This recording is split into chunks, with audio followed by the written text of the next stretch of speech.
¿Qué tal? Buenas tardes, consejero. Estamos muy contentos de que usted nos dé esta entrevista. Mi nombre es María Isabel y formo parte de la Asociación Civil México en Números e Investigación Social y Política. Y bueno, nos gustaría iniciar, si usted nos puede contar un poco de quién es Bernardo Valle. Con mucho gusto. Primero que nada, muchas gracias, Marisabel, por la oportunidad de platicar contigo. Decirte que también fue un gusto el haber coincidido contigo allá en el Estado de México, en el proceso electoral, y decirte que soy consejero electoral del Instituto Electoral de la Ciudad de México. He presidido diversas comisiones, la comisión de asociaciones políticas, comisión de normatividad, de educación cívica, entre otras. Decirte que anteriormente fui secretario general del Tribunal Electoral de la Ciudad de México. Fui también secretario ejecutivo de este instituto electoral.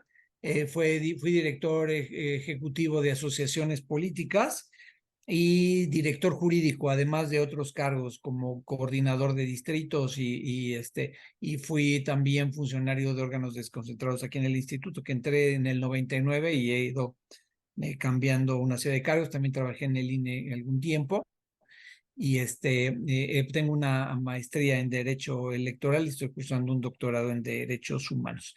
Pues ese soy yo y a las órdenes de ustedes. Muchísimas gracias, consejero. Consejero, nosotros justamente estamos elaborando un informe que somos parte de la Red de Observación y Justicia Electoral del Tribunal Electoral del Poder Judicial de la Federación. Y en ese sentido nos interesa mucho hablar en este informe de las nuevas modalidades de votación.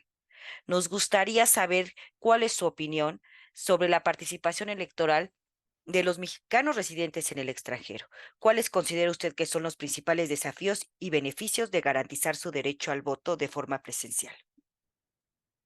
Con mucho gusto. Mira, quiero decirte que la oportunidad que he tenido de ver cómo ha ido evolucionando el voto en el extranjero. Quiero decirte que todavía el mayor reto que tenemos es lograr pues, convencer a las personas que viven en el extranjero, que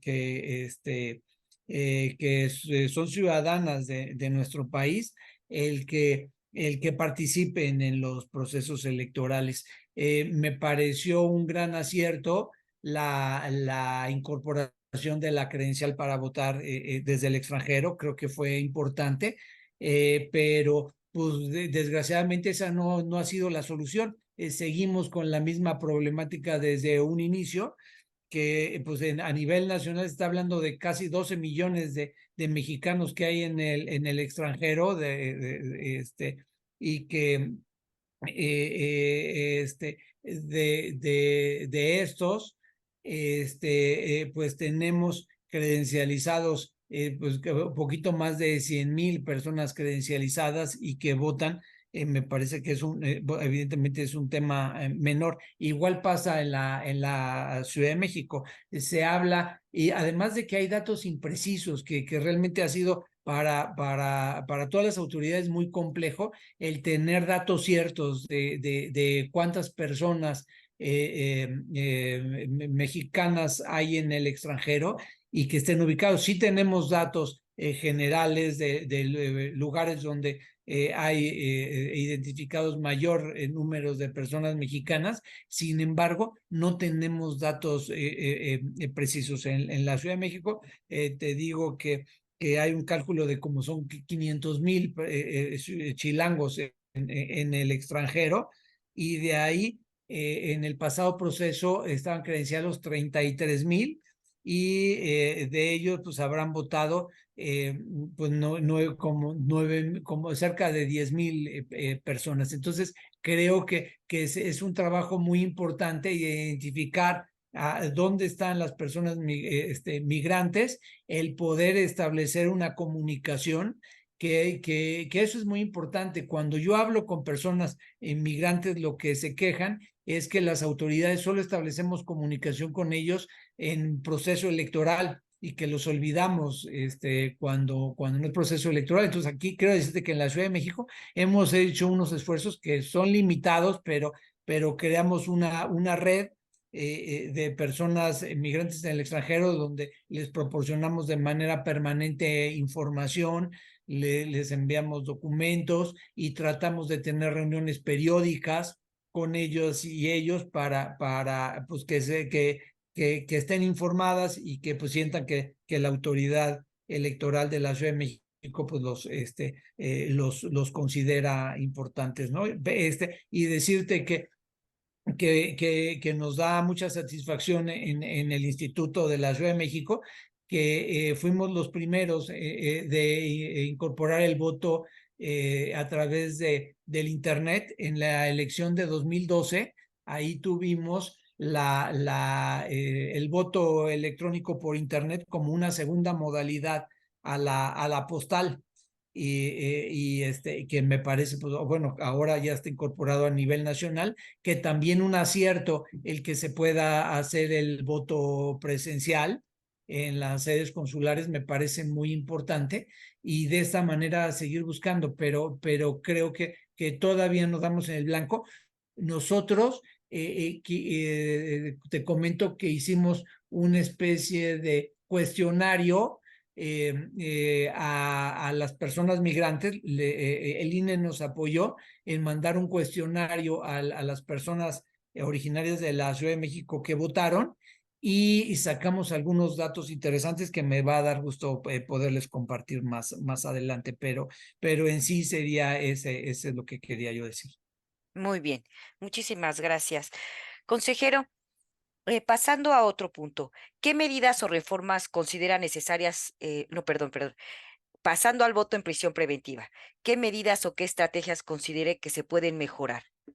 En el caso, tenemos este ejercicio pasado en el Estado de México y Coahuila. Ajá, nos gustaría saber su opinión al respecto. Sí, con mucho gusto. Mira, creo que también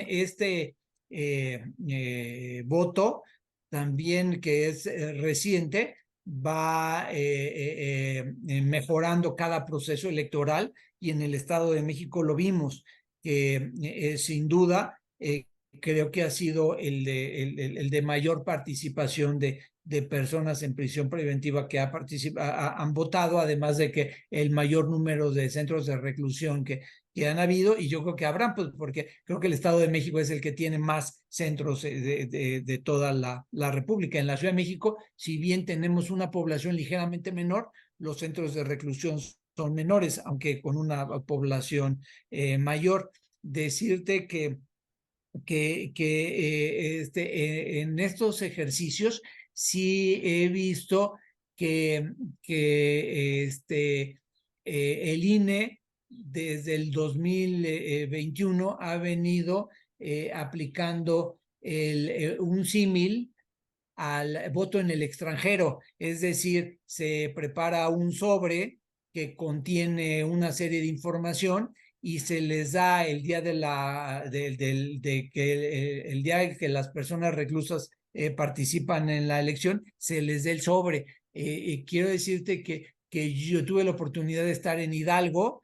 Ahora yo no estuve en el Estado de México, pero sí estuvo una persona aquí de la oficina y detectamos la misma problemática que vemos complicado el aplicar un instrumento que está hecho para votar en el extranjero, el que se ocupe para la prisión preventiva. En el extranjero vemos que es muy útil el que reciban el sobre porque ellos tienen un amplio periodo para reciben el sobre, lo abren, revisan las plataformas, revisan la boleta, le revisan los instructivos y tienen un tiempo para emitir su voto y guardarlo en el sobre y entregarlo. En el caso de las personas en prisión preventiva, pues es muy complejo porque los forman, les toca pasar, los funcionarios de mesa que son personas integrantes de las vocalías, les dan una explicación breve.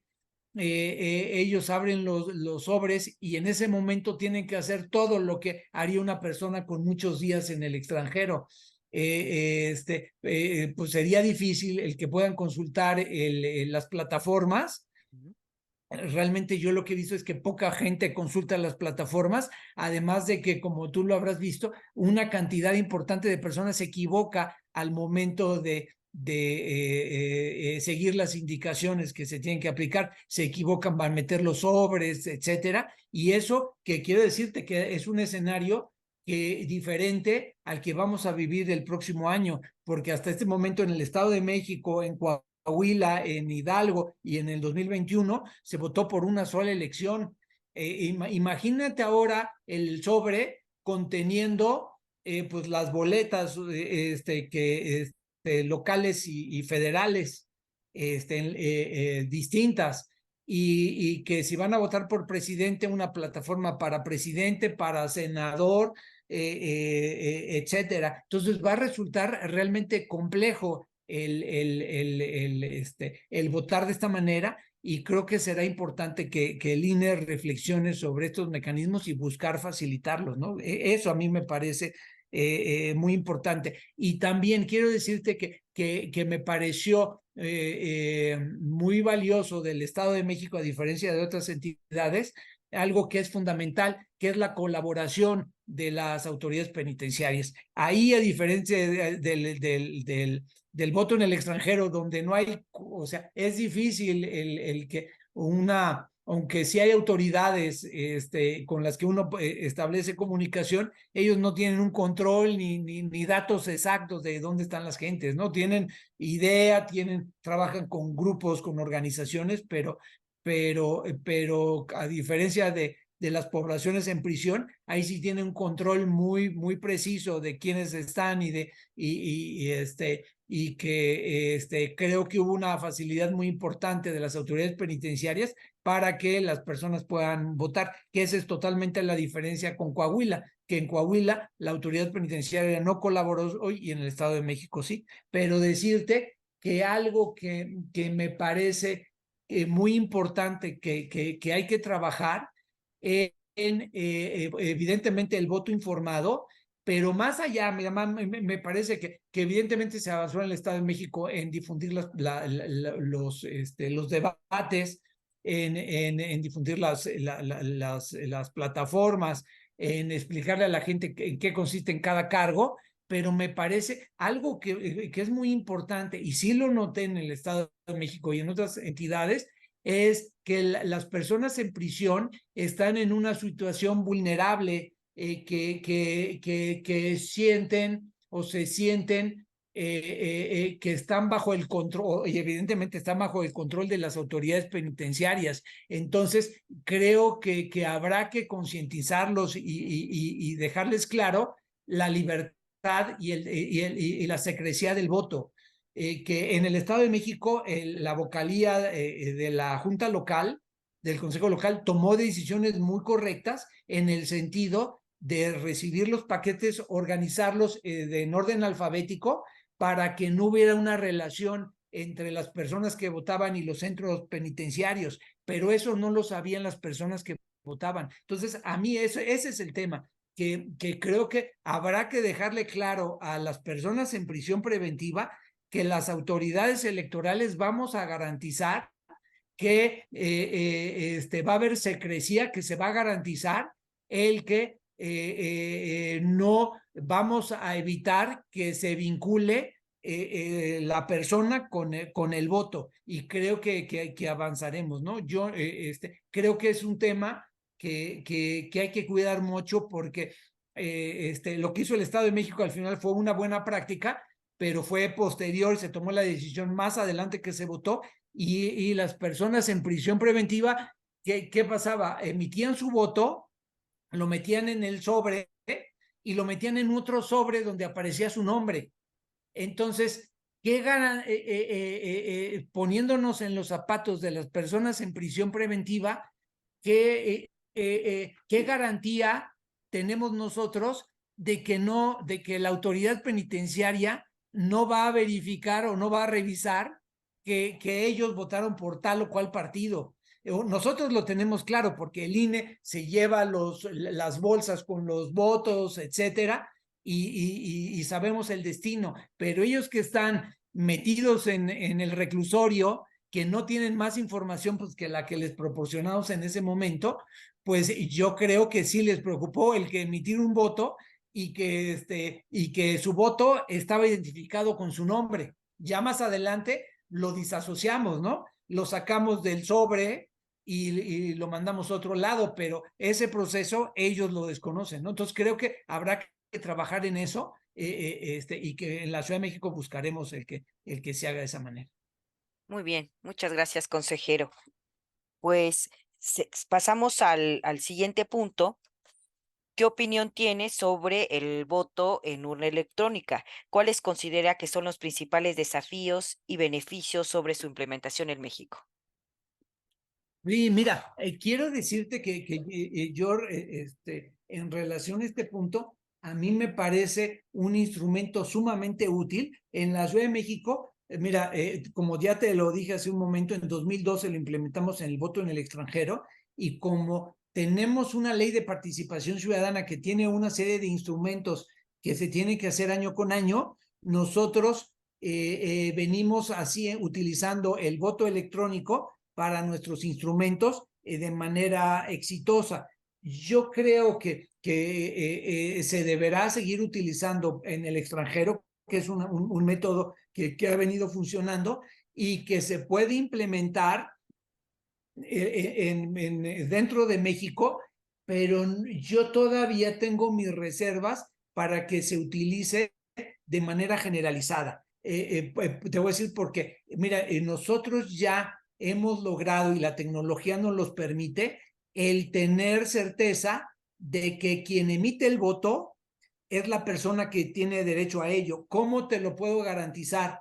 Porque tenemos ya herramientas tecnológicas de identificación facial que estas herramientas verifican que la persona que está votando es la que aparece en la credencial para votar. Eso es garantía.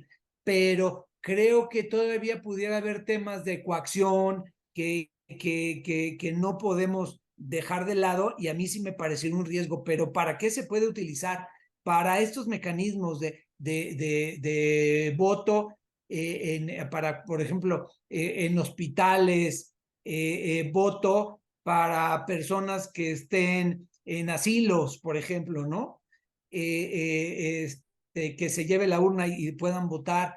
Pues incluso habría que ver si en prisión preventiva se puede utilizar. El tema del voto por Internet, por ejemplo, es complejo porque pues, la regla que tienen muchos centros de readaptación es que tienen bloqueado la señal de celular. Entonces no veo, a lo mejor pudiera ser complejo, pero se pudiera votar la urna electrónica, ¿no? Pero creo que sí, el voto electrónico, sea urna, voto por internet, sí pudiera utilizarse bueno, el voto por internet de manera, utilizando de esta manera. Y evidentemente la urna electrónica, pues es algo que ha venido funcionando. Nosotros llegamos a hacer varios pruebas piloto y ahorita lo vemos en el Estado de México, en Hidalgo, y tuve la oportunidad de ver cómo se desarrollaba el ejercicio tanto con las urnas INE como con las urnas de Coahuila, las urnas, perdón, de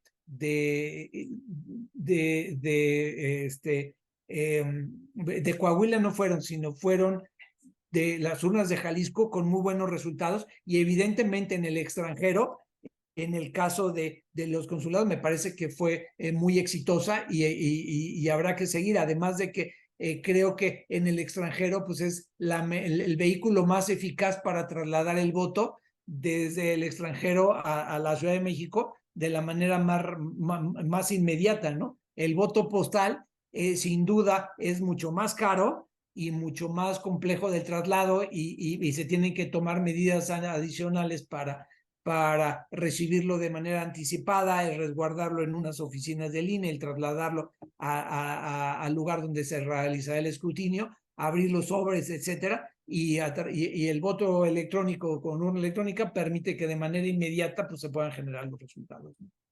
Claro, muchísimas gracias. Mm, ahora, pasando al punto de cómo podría el voto anticipado contribuir a la participación ciudadana y a la mejora en el proceso electoral. Mira, yo lo que pienso es que ha sido fundamental el crear nuevas modalidades de voto. Lo reflexionaba yo con el voto en prisión preventiva. Si revisamos la evolución de los derechos políticos de las personas en prisión preventiva, yo lo que observo es que desde hace ya mucho tiempo las autoridades jurisdiccionales han reconocido los derechos político-electorales y el derecho a votar de las personas en prisión preventiva. Lo que había era una imposibilidad material para ejercerlo. ¿Por qué era esto? Porque todos teníamos la visión de que el voto era únicamente posible a través de trasladarnos el día de la jornada electoral a una casilla, formarnos y votar. Entonces, en la medida en que se implementen nuevos mecanismos, facilite el voto para diferentes sectores. Primero, pues gracias a eso, primero, estamos facilitando el voto en el exterior, que hubiera sido muy complejo, o sea, sería imposible el voto postal si no pudiera ser de manera anticipada. Ahora, el voto en prisión preventiva, sin duda, pues lo estamos logrando y se está materializando pues a través de este mecanismo. Ahora también, que me parece muy valioso el voto de personas en postración, que creo que es algo que muy importante que se está incorporando en los procesos electorales, y que me parece que si bien en número pues no representan gran cantidad de votos, pero sí me parece que son valiosos en el sentido que estamos revaluando a ciertos sectores de la población que estaban imposibilitados para ir a votar, y que esto lo que está permitiendo es que las personas que estaban en una situación que no podían moverse una casilla, las autoridades están haciendo todo lo posible por llegar, independientemente de lo que nos cueste. Creo que es muy importante este ejercicio. A mí me parece algo muy, muy valioso. Muy bien. Finalmente, consejero, eh, ¿qué nos puede comentar respecto al ejercicio de el 2024? ¿Qué mejorarían como administración en la Ciudad de México? Pues mira, quiero decirte que en la Ciudad de México acabamos de tener una reforma electoral que se publicó dentro del plazo que establece la Constitución para que lo podamos aplicar, donde ya se reguló el voto en prisión preventiva y el voto para personas en postración, lo que me parece muy, muy importante. Entonces, quiero decirte que va a ser un reto el garantizar los derechos político-electorales de las personas en prisión preventiva, porque aquí en la Ciudad de México pues tenemos que garantizar el voto de jefe de gobierno, de alcaldes y concejales y diputados. Y adicionando pues las elecciones a nivel federal, lo que sin duda es un reto, que es lo que te comentaba hace un momento, y habrá que establecer los mecanismos. En la Ciudad de México habrá en prisión preventiva más o menos unos 7,000 personas en prisión preventiva, en un número de centros de readaptación menor a los del Estado de México, lo que implica es que habrá una mayor saturación de participación en lugares reducidos, en el reclusorio sur, en el reclusorio norte, en Santa Marta. O sea, no son tantos, pero tenemos más población y probablemente tengamos mayor participación. Lo que te decía, que en prisión preventiva mucho depende del INE, pero lo que depende del instituto local nos vamos a enfocar en tratar de lograr lo del voto informado que te he dicho, en que las personas en prisión preventiva, darles cursos de educación cívica. Queremos empezar ya concientizándolos y convenciéndoles, no que tengan que registrarse por obligación, sino que convencer a la gente que tengan que participar. Y lo que te decía que me parece fundamental, el asegurarles, el INE y nosotros, que vamos a cuidar que nadie va a saber por quién votaron, que ellos pueden votar por quien sea y que va a estar y que no van a correr ningún riesgo ni va a haber ninguna represalia por quien votan, que a mí me parece, eso Claro. es, me parece que es muy importante. Y pues el tema del voto en postración, que pues también implica empezar a trabajar en censos, en identificar a las poblaciones que lo requieren para pues el que sea exitoso el instrumento, ¿no? Muy bien. Consejero, pues yo quiero agradecerle este tiempo que nos dio para la entrevista. La verdad es que nos sirve muchísimo para nuestro informe y pues de nuevo muchas gracias y que tenga un excelente día. Oye, muchas gracias, pero oye, nada más decirte que un reto que tenemos en la Ciudad de Sí. México, pues es que en la Constitución de la Ciudad de México tenemos una cantidad importante de acciones afirmativas que nos obliga la ley y que pues tendremos que cumplirla, evidentemente personas con discapacidad, personas jóvenes, personas afrodescendientes, de pueblos originarios, de adultos mayores, de personas trans, que lo tenemos que aplicar en todas las elecciones y que pues me parece que será un reto para nosotros y para los partidos políticos el instrumentarlo. Sin duda, que creo que es el reto mayor en el proceso electoral que viene. Y te Perfecto. agradezco mucho, Marisabel, te verdad aprecio mucho y me gusta, pues ojalá que estemos en mucha comunicación. En el instituto estamos por instalar la comisión de prisión preventiva y también la ley establece que la de voto en el extranjero va a incorporar el voto de las personas en postración. Y entonces, y yo creo que a finales de este mes se va a instalar ya y te buscamos, Ay, quienes claro, integren la comisión, o sea, hay que estar en comunicación para que yo, o sea, te presente con las personas que estén y si yo estoy en la comisión, pues seguir trabajando contigo y estar en comunicación para las actividades que vayamos haciendo, pues puedas tú participar, ¿no? claro que sí, nos encantaría muchísimo como esta organización que realiza la observación electoral, estaríamos fascinados, consejero. No, pues, Bueno, pues que esté muy bien, consejero, muchísimas gracias. gracias, Marisabel, un gusto y saludos a toda la asociación. Un abrazote. Gracias, consejero. Gracias.